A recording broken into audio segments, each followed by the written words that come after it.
Well, who's ready for another Young Justice Season 5 newsletter? We're diving into the third edition of the series, and we're going to talk a lot about what's going on with the show, so potential good news with other series and streaming services ramping up more DC content, a couple updates from Greg, and a little bit of Young Justice history. Now, before we do that, though, make sure you hit that like and subscribe button and ring that bell for all the updates. We do daily Marvel and DC content, and we want to be your place for all the superhero news, but we're going to bring it to you truthfully and transparently. Also, while you're at it, check out one of our supporters, Justice League Revisited.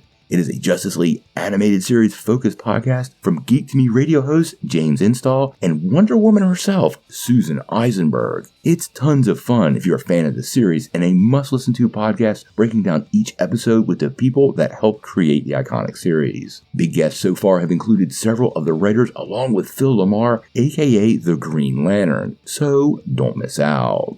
Well, welcome to another Young Justice Season 5 newsletter. I think there's a lot to talk about in this edition. We have a couple of updates from Greg Weisman and the character count pack, some Young Justice history, DC continues to expand their footprint on streaming services, and a giant WTF on why Harley Quinn is getting a Season 5, but Young Justice hasn't. So let's talk about Greg Weisman a little bit.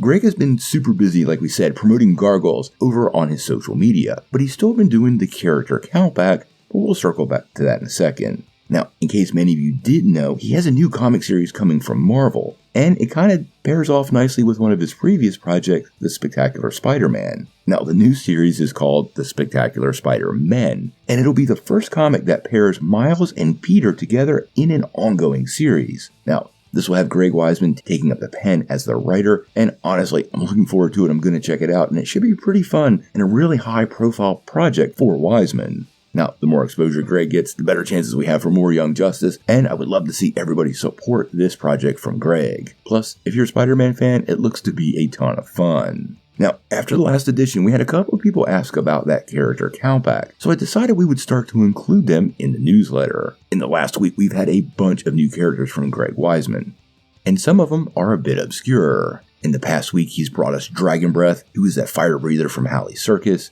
Leroy Bell, who was the character you saw in The Good Goggles, who's actually voiced by Kari Payton, Calm Blanks, who is a white Martian who is allied with Malafalak, Hoodie Boy, and G. Henry. And if you don't remember those guys, they actually appeared multiple times in the series as thugs. I actually really do remember them from the Bowhunter Security episode.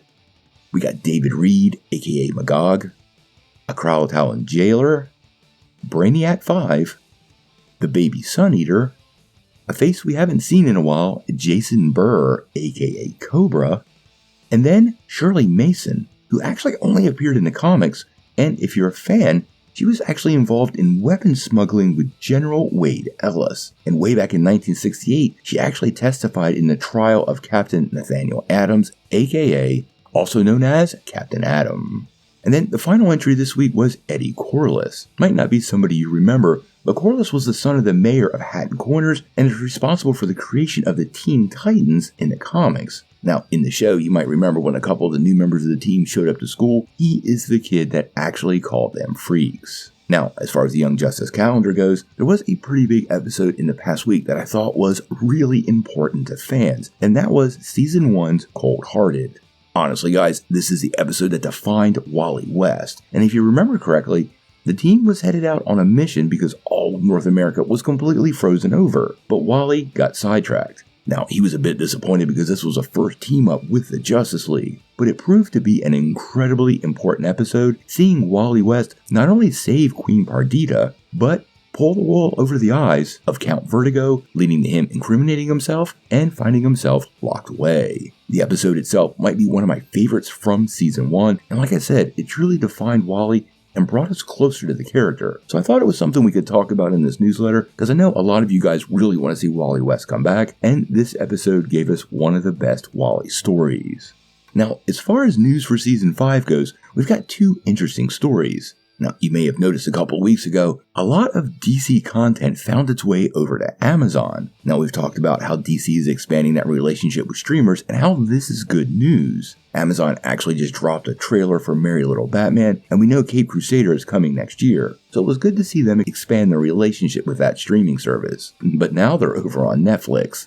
That's right, pretty much the whole DCEU collection has found its way to Netflix. And once again, this is excellent news for Young Justice. We've talked many times in the past about how the early seasons of Young Justice, when they found their way to Netflix, well, that's how they got the footing to get a season 3. And with DC content making its way over there now, we could very well see that again. Now, season 3 and season 4 never aired on Netflix, so I suspect the first good sign would be if it shows up there, or possibly on Amazon. But either way, expanding the footprint on streaming platforms beyond HBO Max is great news for the show and gives us more hope the show could return.